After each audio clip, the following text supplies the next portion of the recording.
আসসালামু আলাইকুম। সম্মানিত দর্শক, আশা করি আপনারা সবাই ভালো আছেন। আজকের আলোচনার বিষয়বস্তুটা একটু ভিন্ন, একটু গভীর এবং বলা যেতে পারে ইতিহাসের আয়নায় বর্তমানকে দেখার একটা ক্ষুদ্র চেষ্টা।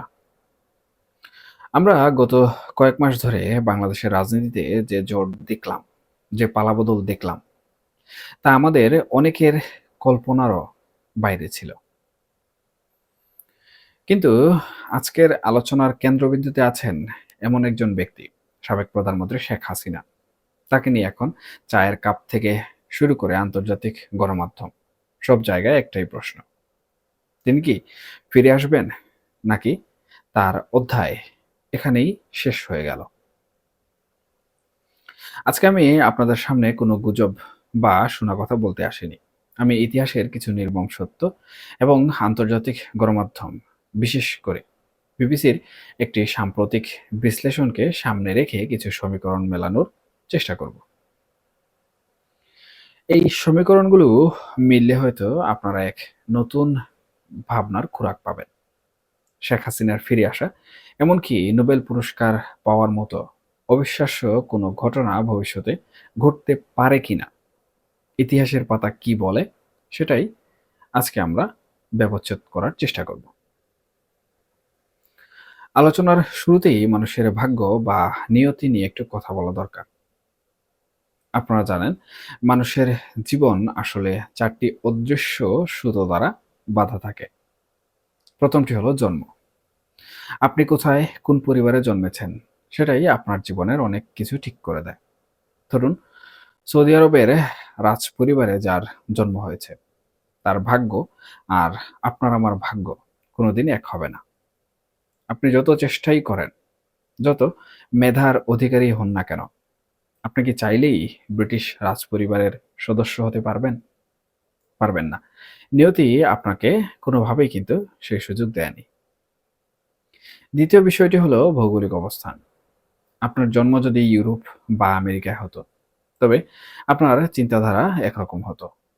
আর এই বাংলাদেশের পলি মাটিতে জন্ম নেওয়ার কারণে আপনার বেড়ে ওঠা, আপনার মন মানসিকতা সম্পূর্ণভাবে ভিন্ন।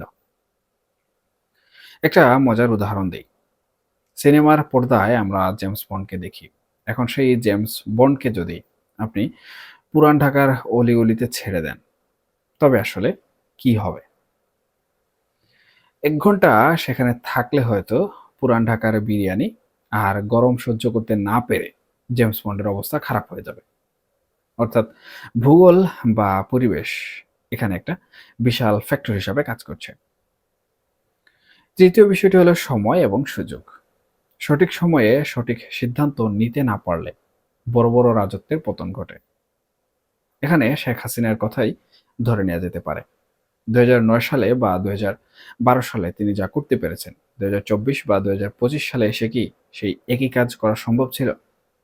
সময় সবসময় এক থাকে না। সময়ের স্রোতে অনেক কিছুই কিন্তু ভেসে চলে যায়। আর চতুর্থ এবং সবচেয়ে গুরুত্বপূর্ণ বিষয়টি হলো ইতিহাস বা ঐতিহ্য। ইতিহাস বড় নির্মম কিন্তু সত্য। ইতিহাস বারবার ফিরে আসে। অতীতে যা ঘটে, ভবিষ্যতে তার ছায়া অবশ্যই আমরা দেখতে পাই। শেখ হাসিনা যে লেগেসি বা ঐতিহ্য বহন করেন, অর্থাৎ তিনি বঙ্গবন্ধু শেখ মুজিবুর রহমানের কন্যা, এই পরিচয়টাই তার রাজনীতির মূল ভিত্তি। এখন প্রশ্ন হলো, ইতিহাসে শেখ হাসিনার মতো শাসকদের পরিণতি আসলে কি হয়েছিল, এবং সেই ইতিহাসের আলোকে শেখ হাসিনার ভবিষ্যৎ আসলে কোন দিকে যাচ্ছে? আপনারা যদি গত ৫ আগস্টের ঘটনার দিকে তাকান, তবে দেখবেন বিষয়টি ছিল রীতিমতো অলৌকিক। ওইদিন জনগণের যে রোষানল ছিল, যে ক্ষোভ ছিল, তাতে শেখ হাসিনা বা তার পরিবারের সদস্যদের প্রাণে বেঁচে যাওয়াটা ছিল প্রায়ই অসম্ভব বিষয়। পরিসংখ্যান বা বাস্তবতা বলছিল ৯৯.৯% সম্ভাবনা ছিল যে গণভবন আক্রান্ত হবে এবং সেখানে এক ভয়াবহ রক্তপাত হবে।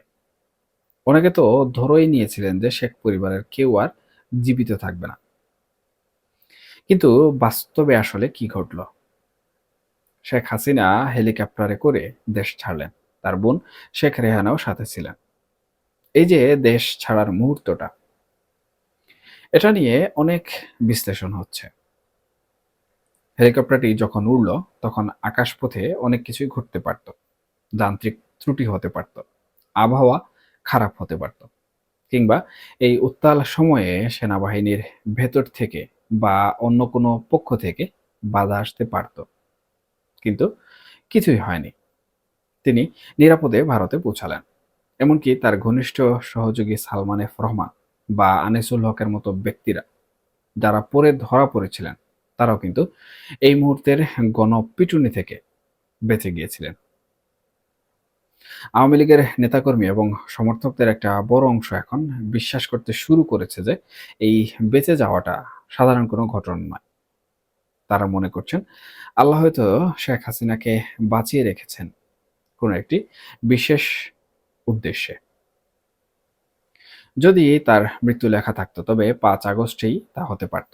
যেহেতু তিনি বেঁচে আছেন, তার মানে নিশ্চয়ই প্রকৃতি বা নিয়তি তার জন্য অন্য কিছু লিখে রেখেছে। এই বিশ্বাস থেকেই তারা প্রতিদিন সীমান্তের দিকে তাকিয়ে থাকেন, দিল্লির দিকে তাকিয়ে থাকেন, কখন তাদের নেত্রী ফিরে আসবেন। এখন আসা যাক বিবিসির সেই রিপোর্টের প্রসঙ্গে। বিবিসি তাদের বিশ্লেষণী ইতিহাসের পাতা থেকে সমসাময়িক অনেক শাসকের পতনের উদাহরণ টেনে এনেছে। তারা দেখিয়েছে ক্ষমতাচ্যুত হওয়ার পর শাসকদের পরিণতি মূলত দুই ধরনের হয়।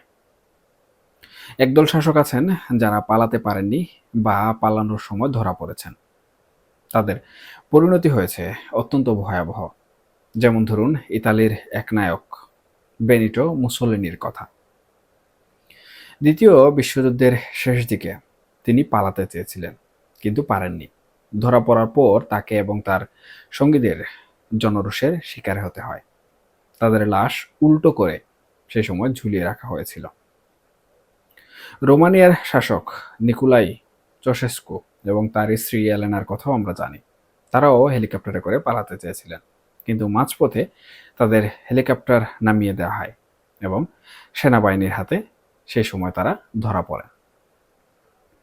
পরে তাদের ফায়ারিং স্কোয়াডে মৃত্যুদণ্ড কার্যকর করা হয়।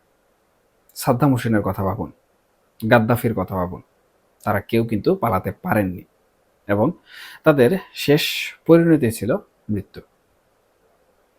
বিবিসি এই উদাহরণগুলো দিয়ে বুঝাতে চেয়েছে যে ইতিহাস বলে যারা পালানোর সময় ধরা পড়েন, তাদের আর ফিরে আসার সুযোগ থাকে না। কিন্তু শেখ হাসিনার ক্ষেত্রে এই ঘটনাগুলো ঘটেনি। তিনি মুসোলিনি বা চশেস্কুর মতো মাঝপথে আটকাননি। তিনি সফলভাবে দেশ ত্যাগ করে ভারতে চলে যেতে পেরেছেন। তাহলে ইতিহাসের দ্বিতীয় দলটি এখানে কারা? যারা ক্ষমতা হারিয়ে দেশ থেকে পালিয়ে যেতে সক্ষম হয়েছিলেন এবং পরবর্তীতে আবার ফিরে এসেছিলেন। বিবিসি এখানে আধুনিক চীনের জনক সান ইয়াত সেনের উদাহরণ দিয়েছে। তিনি সেই সময় বিপ্লবের মুখে দেশ ছেড়ে ইংল্যান্ডে পালিয়ে গিয়েছিলেন। দীর্ঘদিন নির্বাসনে থাকার পর তিনি আবার চীনে ফিরে আসেন এবং দেশের প্রেসিডেন্ট হন। তার সম্মান বা মর্যাদা কোনো অংশেই কমেনি। ইরানের রেজা শাহ পাহলভিও পালিয়ে যেতে পেরেছিলেন, যদিও তিনি আর ক্ষমতায় ফিরতে পারেননি, কিন্তু তিনি সেই সময় প্রাণে বেঁচে গিয়েছিলেন।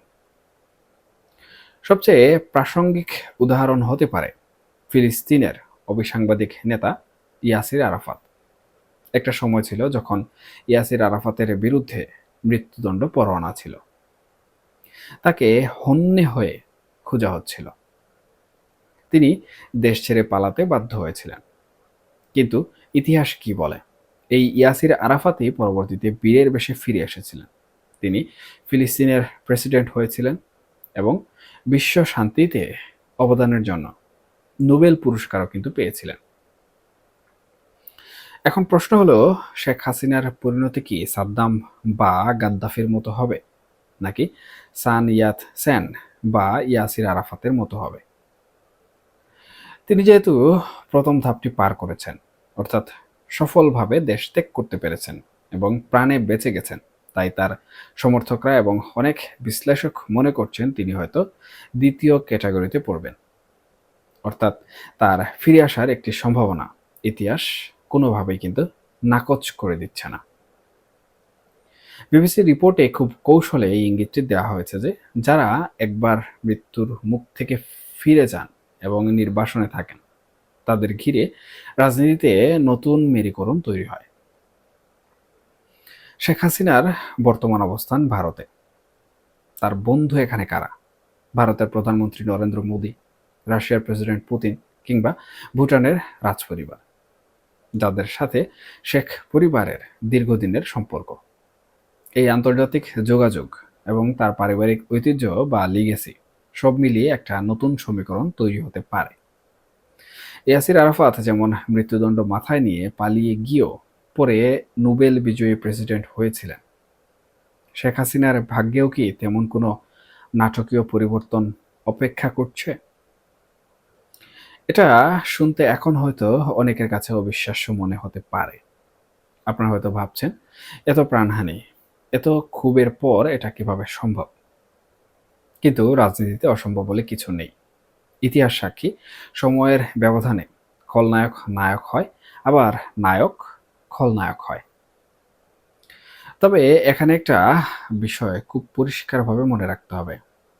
সান ইয়াতসেন বা ইয়াসির আরাফাত যখন ফিরে এসেছিলেন, তখন তাদের দেশের প্রেক্ষাপট এবং জনগণের মনোভাবের পরিবর্তন হয়েছিল। শেখ হাসিনার ক্ষেত্রেও যদি ফিরে আসতে হয়, তবে বাংলাদেশের রাজনৈতিক প্রেক্ষাপটে বিশাল কোনো পরিবর্তন ঘটতে হবে।